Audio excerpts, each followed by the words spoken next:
घरोघरी मातीच्या चुली या मालिकेच्या पुढील भागामध्ये आपण पाहणार आहोत. जानकी, ऋषिकेश, अवंतिका, सुमित्रा हे सर्व विचार करतात की ऐश्वर्या आणखीन काही पाऊल टाकण्याच्या अगोदर आपल्याला जानकीच्या आईला लवकरात लवकर शोधून काढावाच लागेल. त्यानंतर आपण पाहतो ऐश्वर्या ही ऋषिकेश आणि जानकीजवळ येते आणि जानकी ऋषिकेशला बोलते, तुझी आई माझ्या ताब्यात आहे. जर तुला तुझ्या आई सुखरूपपणे जिवंत हवी असेल तर मग तू मला माझी एक अट मान्य करावी लागेल. तेव्हा माझं ऋषिकेशशी लग्न लावून द्यावा लागेल. तेव्हा जानकी ऋषिकेशला मात्र खूप मोठा धक्का बसतो आणि जानकी सरळ ऐश्वर्याच्या कानाखाली मारते. तेव्हा ऐश्वर्या हसू लागते आणि जानकी बोलते, ऐश्वर्या तू हे स्वप्न पाहत आहेस हे कधीच शक्य होणार नाही. तेव्हा ऐश्वर्या ही घराच्या बाहेर जाऊ लागते.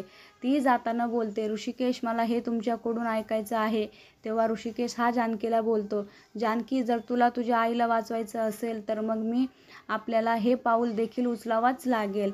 आणि ऐश्वर्या ही हसती आणि निघून जाते आणि त्यानंतर आपण पाहतो जानकीने आणि ऋषिकेशने दोघेही हसू लागतात. तेव्हा आपण समजतो हा देखील जानकी ऋषिकेशचा डाव आहे. जानकी ही ऋषिकेशला बोलते, आता ऐश्वर्याच्या प्रत्येक पापाची शिक्षा ही तिला मिळाल्याशिवाय आपण स्वस्थ बसायचंच नाही आणि तोपर्यंत हे नाटक सुरूच राहणार. तर पुढे येणाऱ्या भागामध्ये ऐश्वर्या कशा प्रकारे जानकी व ऋषिकेशच्या जाळ्यामध्ये अडकणार हे पाहणे अतिशय रंजक ठरणार आहे. घरोघरी मातीच्या चुली या मालिकेचे सर्व अपडेट्स पाहण्यासाठी आमच्या चॅनलला लाईक करा, शेअर करा आणि सबस्क्राईब करायला विसरू नका. धन्यवाद.